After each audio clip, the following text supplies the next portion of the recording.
आई वडिलांची काळजी घ्या, त्यांचा आदर करा. वेळ निघून गेल्यानंतर उपयोग होत नाही. ज्या आई वडिलांनी 20 वर्ष मुलींचा सांभाळ केला त्या मुली 2 दिवसांच्या प्रेमाखातर आई वडिलांना विसरून जातात. आई वडिलांना विसरू नका. जीवनात आई वडिलांचं महत्त्व अनन्यसाधारण असतं. अनाथांकडून जाणून घ्या असं प्रतिपादन व्याख्याते आणि प्रबोधनकार प्राध्यापक वसंत हंकारे यांनी इथं व्यक्त केलं. ते राष्ट्रवादीचे अध्यक्ष उपमुख्यमंत्री अजितदादा पवार यांच्या वाढदिवसानिमित्त राष्ट्रवादीचे संदीप पाटील यांनी आयोजित केलेल्या अजित पर्व सप्ताहानिमित्त दमलेले आईबाप या विषयावरील व्याख्यानात वाडेगाव येथील जागेश्वर विद्यालय इथं बोलत होते. वसंत हंकारे यांनी सामाजिक आणि ऐतिहासिक उदाहरणे देऊन आई वडिलांचे महत्त्व, सोशल मीडियाचा सदुपयोग कसा करावा, मोबाईलचा दुरुपयोग कसा टाळावा या संदर्भात प्रबोधन केले. त्यांचे व्याख्यान ऐकून उपस्थित तरुण तरुणी भावुक झाले. ज्या क्षणाला पोरी तुझा जन्म झाला त्या क्षणाला या विश्वामध्ये पोरा तुझ्या दोन्ही गालाचा जर पहिला मुका कोणी घेतला असेल आणि तुझ्या दोन्ही गालाला जर पहिला स्पर्श कोणी केला असेल तर त्या माऊलीचं नाव आई आहे. पोरी, त्या माऊलीचं नाव आई आहे. आज घरी जायचं बा, आज घरी जायचं आणि त्या आईला पहिला प्रश्न विचारायचा, आई तुला किती वेदना होत होत्या ग? ज्या आई बापाच्या तोंडावर आज आम्ही थोंबतो, ज्या आई बापाला आम्ही लाचार करतो, ज्या आई बापाला आम्ही कुत्र्यासारखी मान खाली घालायला लावतो, त्या आई बापाच्या वेदना आम्हाला कधीच कळाल्या नाहीत. पोरा, तुला दुसरं गणित सांगतो बघ. कार्यक्रमाच्या अध्यक्षस्थानी जागेश्वर विद्यालय वाडेगावचे अध्यक्ष संतोष मानकर होते.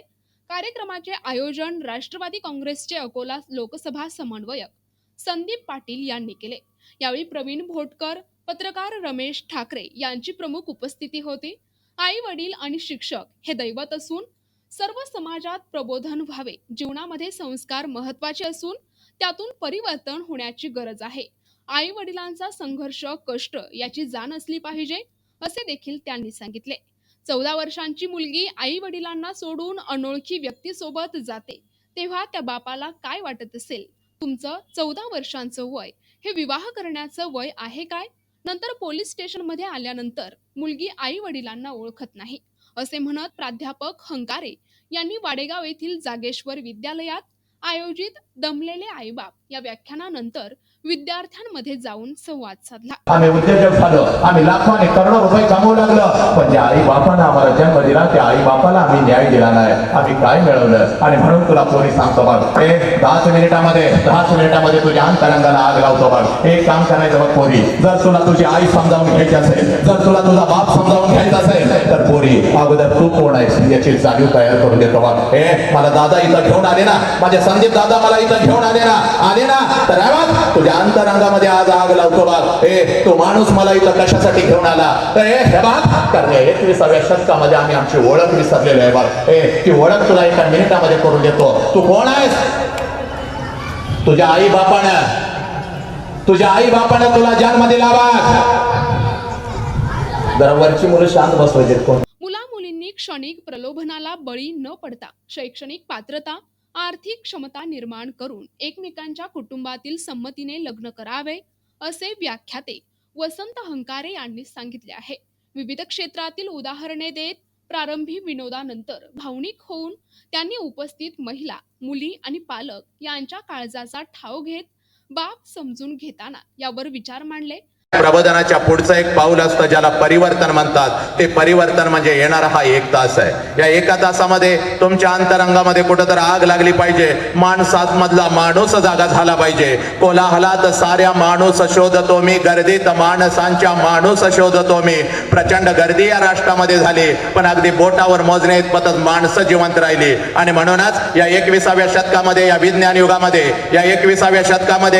युगामध्ये तुमच्या मधला माणूस जागी करण्याची ही वेळ आली आणि खऱ्या अर्थानं हीच आमची शोकांतिका आहे, लक्षात घ्या. आणि म्हणून या व्याख्यानाच्या सुरुवातीला मी तुम्हाला सांगतोय परिवर्तन होणं काळाची गरज आहे. आणि जर हे परिवर्तन आम्हाला समजावून घ्यायचं असेल तर कृतज्ञता काय असते याची जाणीव अगोदर झाली पाहिजे. कारण ज्या लोकांनी आमच्यासाठी काहीतरी केलं त्या लोकांच्यासाठी आम्ही काय केलं याला कृतज्ञता म्हणतात. आणि माझ्या लेकीनं ज्या आईनं मला जन्म दिला त्या आईसाठी मी काय केलं, ज्या बापांनी मला जन्म दिला त्या बापासाठी राष्ट्रासाठी मी काय केलं, ज्या मातीमध्ये मी वाढलो, ज्या मातीमध्ये मी घडलो, ज्या मातीनं माझ्या पंखांना बळ दिले, त्या मातीसाठी मी काय केलं. आणि लक्षात घ्या, ज्या शिवधर्माचं नाव सर्वप्रथम मी माझ्या मुखावरती घेतो, ज्या राष्ट्राचं नाव सर्वप्रथम मी माझ्या मुखावरती घेतो, त्या शिवधर्मासाठी आणि त्या राष्ट्रासाठी मी काय केलं, याला कृतज्ञता म्हणतात. व्याख्यानाच्या सुरुवातीला मी नाव घेतलं होतं छत्रपती शिवाजी राजांचं, माझ्या आऊ जिजाऊचं, माझ्या तुकोबारायांचं. आणि यांची नावं ज्या ज्या वेळेला आमच्या कानावरती येतील त्या त्या वेळेला आमच्या धामण्यातलं रक्त पोरानं उसळलं पाहिजे. कारण या महामानवानी, या क्रांतिकारकांनी, या समाज सुधारकांनी फक्त स्वतःच्या चार भिंतीचा संसार कधीच केला नाही, तर अखंड राष्ट्राचा संसार केला. बापाविषयीचा जिव्हाळा सांगताना मुलींना रडू कोसळले. आई वडिलांचं नातं निष्ठेने जपावं असे आवाहन त्यांनी तरुणाईला केले. प्रतिनिधी अमोल जामोदे, NTV न्यूज मराठी, बाळापूर.